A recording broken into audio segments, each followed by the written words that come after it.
അകാലത്തിൽ നമ്മെ വിട്ടുപോയ കെ.വി. സുധാകരൻ എന്ന അധ്യാപകൻ എഴുതിയ കഥയാണ് കടന്നപ്പാനി.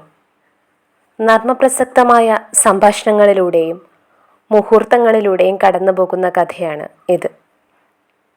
നാട്ടുകാർക്കെല്ലാവർക്കും ശല്യമായിക്കൊണ്ട് വലിയ പുളിമരത്തിൽ സ്ഥാനമുറപ്പിച്ചിട്ടുള്ള കടന്നപ്പാനിയെ നശിപ്പിക്കാൻ നാട്ടുകൂട്ടം തീരുമാനമെടുക്കുന്നു.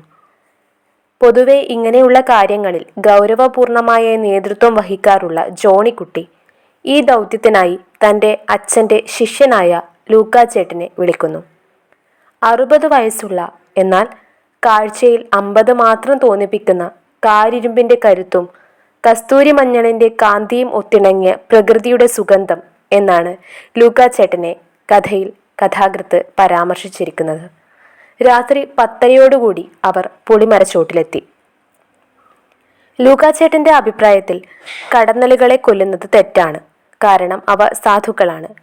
ജോണിക്കുട്ടിയുടെ അപ്പൻ കുറേയേറെ കടന്നലുകളെ തീ വെട്ടിച്ച് കരിച്ചു കളഞ്ഞിട്ടുണ്ട്. കടന്നലുകളുടെ കുത്തേറ്റാണ് അയാൾ മരിച്ചത്. ലൂക്കാച്ചേട്ടൻ കടന്നലുകളെ സാധാരണ കൊല്ലാറില്ല. പകരം കടന്നപ്പാനിയുടെ മടയടച്ച് അതിനെ കൊണ്ടുപോയി കാട്ടിൽ വിടുകയാണ് ചെയ്യാറ്. യഥാർത്ഥത്തിൽ മനുഷ്യനാണ് കടന്നലുകൾ എന്ന് ഈ കഥയിൽ അദ്ദേഹം പറയുന്നു. ആര്? ലൂക്കാച്ചേട്ടൻ. കാടിനെയും പ്രകൃതിയെയും സ്നേഹിക്കുന്ന വ്യക്തിയാണ് ലൂക്ക.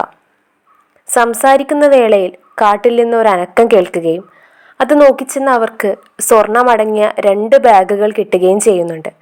നമുക്കിത് എടുക്കാം എന്ന് ലൂക്കാച്ചേട്ടൻ പറഞ്ഞപ്പോൾ ജോണിക്കുട്ടി അമ്പരന്ന് പോകുന്നു. അവസാനം ലൂക്കാച്ചേട്ടൻ്റെ കൂടെ അദ്ദേഹം നിൽക്കുകയും ചെയ്യുന്നുണ്ട്.